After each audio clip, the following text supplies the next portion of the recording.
তিনবার ডেলি ব্লগে তোমাদের সকলকে স্বাগত জানাই। সকাল সকাল চলেছি ছাদ বাগানে।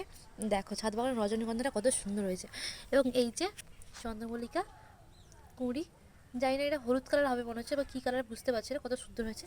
এবং এটা দেখো চন্দ্রমল্লিকাগুলোও খুব সুন্দর হয়েছে। এবং এই যে আমাদের কুন্দ, যখন এই গাছটি ফুলে ফুলে ভরে ওঠে সত্যি ছাদটা খুব সৌন্দর্যে ভরে ওঠে একদম। কত সুন্দর এই ফুলটা দেখতে, দেখো ফুলে দেখতেও যেমন সুন্দর, গন্ধটাও খুব সুন্দর।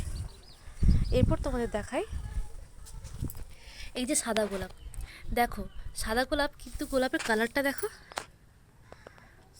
মনে হচ্ছে এটা সাদা গোলাপ নয়, লাইট পিঙ্ক আছে, এবং তাতে যেন কি একটা পোকা বসে আছে। দেখো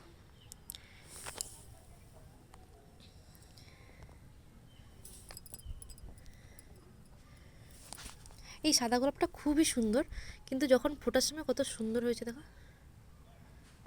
তো আজ এইটুকুই, দেখাচ্ছে নেক্সট। বাই বাই, সবাই ভালো থাকবে এবং সবাই বিশেষ করে লাইক কমেন্ট শেয়ার করে দেবে।